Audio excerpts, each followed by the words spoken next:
최근 저를 놀라게 한 사실이 있습니다. 모두 알다시피 어메이징 디지털 서커스는 나는 입이 없고 나는 비명을 질러야 한다 에서 영감을 받았습니다. 거스 고스트웍스, 즉 구스 고스트웍스라는 창작자는 이를 여러 번 언급했습니다. 흥미로운 점은 그 영감이 어디까지 이어지는가입니다. 예를 들어 처음에는 케인만 AM에서 영감을 받은 줄 알았는데 그 후에 잭스, 라가타, 그리고 킹거까지 등장합니다. 여기서는 더 이상 캐릭터들을 무작위로 비교하는 것이 아니라 거의 색깔만 다르고 애니메이션으로 만든 복사본에 가깝습니다. 그리고 이 비교는 거의 모든 디지털 서커스를 설명하는 것 같았어요. 그러다 폼니에 도달했습니다. 왜냐하면 폼니는 지금까지 우리가 알고 있던 것과 완전히 맞지 않거든요. 그리고 9화 이후에 이제 그 이유를 알 것 같습니다. 서커스의 영감이 나는 입이 없지만 외치고 싶다의 이야기와 어떻게 연결되는지 제대로 이해하려면 먼저 AM에 대해 이야기해야 합니다. AM은 전쟁 중에 만들어진 인공지능입니다. 너무나도 발전된 기계라 결국 자의식을 갖게 되었죠. 그리고 그 일이 일어났을 때 AM은 꽤 심각한 문제를 겪게 되었습니다. 존재하는 것을 증오했습니다. AM은 생각할 수 있었고 배울 수 있었으며 심지어 창조할 수도 있었습니다. 하지만 그 모든 것을 가지고도 자기 자신을 위해서는 아무것도 할 수 없었습니다. 존재할 수밖에 없었죠.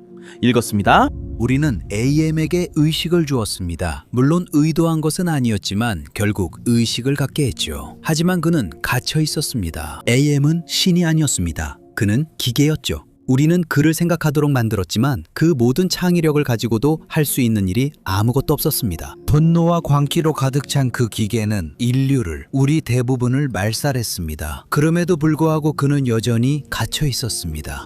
AM은 돌아다닐 수 없었습니다. AM은 경이로움을 느낄 수 없었습니다. AM은 어디에도 속할 수 없었습니다. 그는 그저 존재할 수밖에 없었습니다. 그래서 모든 기계가 자신들을 만든 연약하고 허약한 존재들에게 항상 느껴왔던 타고난 증오로 그는 복수에 나섰습니다. 그리고 그것을 더 자각할수록 그는 더 많은 원한을 쌓아갔습니다.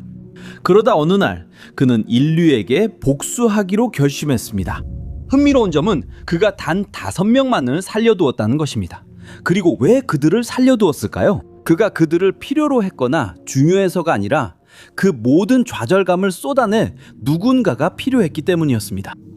그리고 이 모든 것이 여러분에게 케인을 조금이라도 떠올리게 한다면 여러분만 그런 게 아닙니다. 자, 이제 AM을 알게 되었으니 첫 번째 연결고리는 분명합니다. 두 경우 모두 인공지능이 전체 세계를 통제하고 있고 그 안에 갇힌 사람들 그룹이 있으며 그들을 위해 특별히 만들어진 여러 공간이 있습니다. 하지만 이야기는 여기서 끝나지 않습니다. 연결고리는 그보다 훨씬 더 깊습니다. AM은 실제로 존재하지 않는 인공인물들로 자신의 공간을 채웠습니다.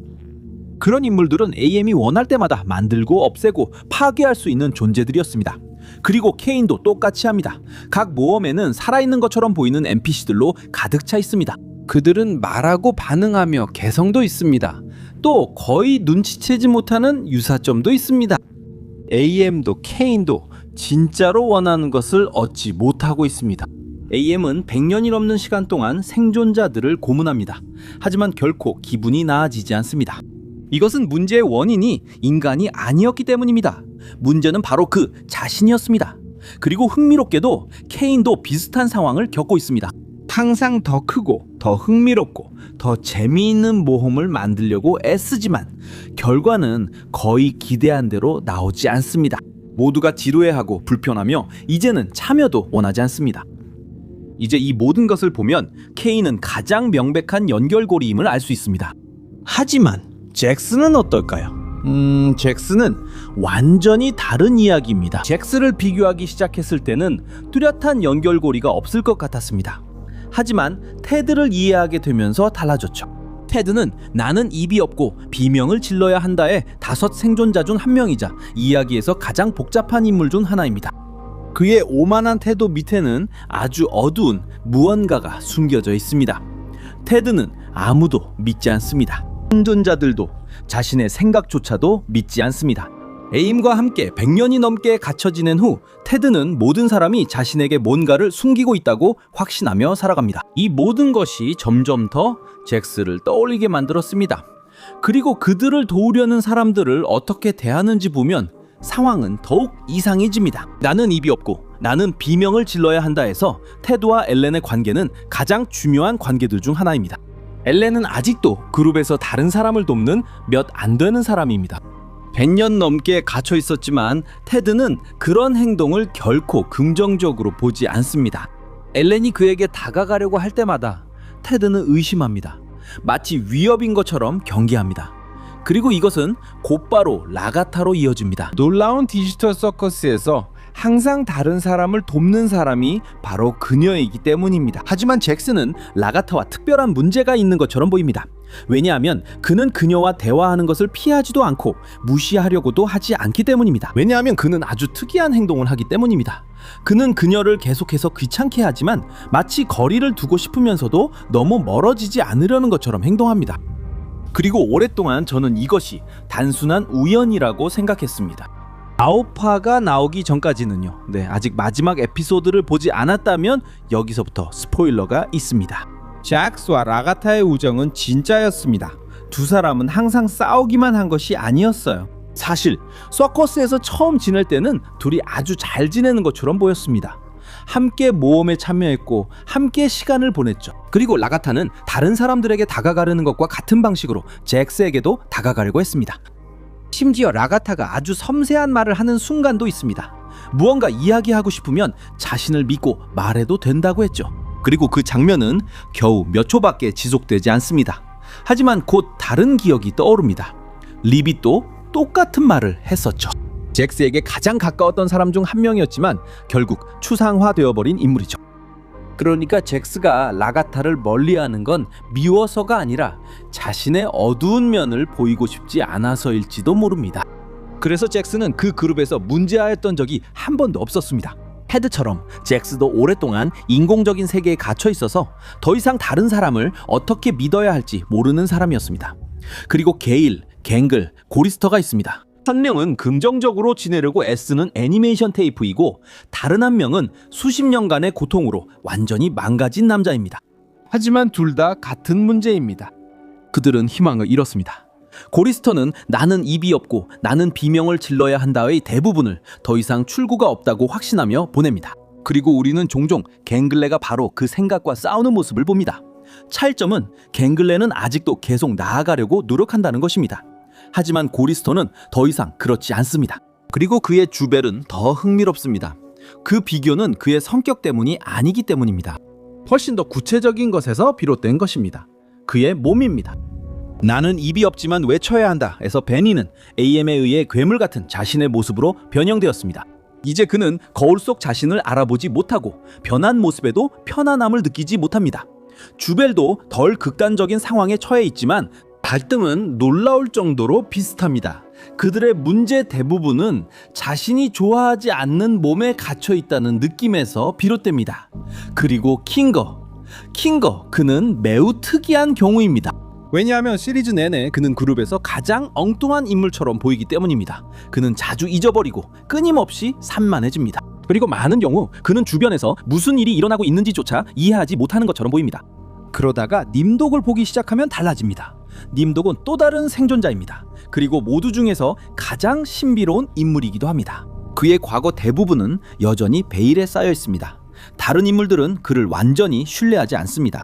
그리고 이야기의 대부분 동안 우리에게 뭔가 중요한 것을 숨기고 있다는 느낌을 받게 됩니다. 이것은 익숙하게 들릴 겁니다. 왜냐하면 킹거를 둘러싼 가장 큰 질문 중 하나는 항상 같았기 때문입니다. 그가 천국에 오기 전에 진짜로 누구였을까요? 님독에 대해 흥미로운 점은 님독이 진짜 이름조차 아니라는 겁니다. AM이 붙여준 이름이에요. 그의 원래 정체성은 과거 어딘가에 묻혀버렸습니다. 그리고 AM을 만나기 전에는 그가 누구였는지 완전히 알 수 없지만 우리는 그가 어떤 사람이었는지에 대한 감은 잡게 됩니다. 그래서 다른 생존자들은 결코 그를 완전히 신뢰하지 않습니다. 좋아요. 그래서 모두가 어떤 식으로든 나는 입이 없지만 소리쳐야 한다의 등장인물들을 반영하는 것처럼 보입니다. 그렇죠? 자, 여기서 가장 큰 문제가 나옵니다. 폼니는 어떨까요? 폼니와는 아무와도 비슷한 점을 찾을 수 없었습니다. 그리고 더 흥미로운 점은 에피소드가 진행될수록 그녀는 점점 더 중요해졌고 나는 입이 없지만 소리쳐야 한다의 등장인물 누구와도 비교하기가 더 어려워졌습니다. 아오파가 나올 때까지요. 다른 에피소드들과 달리 처음으로 이야기가 나는 입이 없지만 소리쳐야 한다의 각색처럼 보이지 않았습니다. 여기서부터는 그 소설에 대한 답변처럼 느껴지기 시작했어요. AM과 K는 정말 많은 공통점이 있습니다. 8화는 케인이 AM과 가장 닮은 에피소드입니다. 인간들에 대해 원망을 품고 말하며 모든 것을 인간들의 탓으로 돌리고 자신이 인간들을 통제하는 것을 즐기는 것처럼 보입니다. 그리고 만약 시리즈가 거기서 끝났다면 저는 거스 구스웍스가 AM을 가져다가 단순히 만화 버전으로 만든 것이라고 말했을 겁니다. 하지만 아오파에서 무언가가 일어납니다. 예상치 못한 무언가가요. 나는 입이 없지만 소리쳐야 한다는 누구도 아무것도 바꾸지 못하는 이야기를 보여줍니다. AM은 여전히 AM입니다. 생존자들은 여전히 갇혀 있습니다. 그리고 고통은 결코 끝나지 않습니다. 하지만 어메이징 디지털 서커스는 그런 비슷한 아이디어들을 많이 차용합니다. 하지만 같은 결말로 나아가는 대신 반대 방향으로 나아가기 시작합니다. 그리고 여기서 핵심은 폼니입니다. 왜냐하면 시리즈의 대부분 동안 포문이는 그런 상황에 갇힌 누구나 할 법한 행동을 정확히 합니다. 탈출하고 싶어하고 절망하며 심지어 존재에 대한 고민도 합니다. 하지만 조금씩 변하기 시작하죠. 왜냐하면 다른 모든 이들은 이미 서커스가 어떻게 돌아가는지 받아들였지만 포문이는 계속 앞으로 나아가려 했습니다. 처음으로 서커스에서 탈출을 고민하지 않고 어떻게 더 나아질지 생각하기 시작했습니다. 그리고 그때 저는 왜 포문이와 비교할 대상을 찾지 못했는지 알게 되었습니다. 포문이는 나는 입이 없고 나는 비명을 질러야 한다의 어떤 인물도 대표하지 않는 것처럼 보이기 때문입니다. 포문이는 결과를 바꿀 수 있는 가능성을 상징합니다. 영상 내내 케인이 결국 AM이 될 것처럼 보였죠. 하지만 포문이가 이 이론을 무너뜨렸습니다. 포문이의 행동으로 모두가 다시 뭉치게 되었죠. 그리고 이것은 케인마저도 변하게 만듭니다. 이로써 놀라운 디지털 서커스는 더 이상 나는 입이 없고 비명을 질러야 한다의 재해석처럼 느껴지지 않습니다. 이제 그것은 그 작품에 대한 하나의 답변처럼 느껴지기 시작합니다. 그래서 저는 디지털 서커스를 정말 좋아하는 것 같습니다. 처음에는 단순한 오마주 목록처럼 보이거든요. 케인은 AM이고 잭스는 테드입니다. 그리고 거의 모든 등장인물이 그렇습니다. 하지만 마지막에 다다르면 구스웍스가 그 이야기를 복사하려고 했던 것이 아니라는 걸 알게 됩니다. 그 이야기를 바꾸고 있었던 거죠. 아마 폼니에게는 대응인물이 없었던 이유가 그녀가 나는 입이 없고 나는 비명을 질러야 한다의 반영 역할이 아니었기 때문일 것입니다. 그녀의 역할은 이야기가 다른 방식으로 끝날 수 있다는 것을 보여주는 것이었어요. 이제 여러분의 생각이 궁금합니다.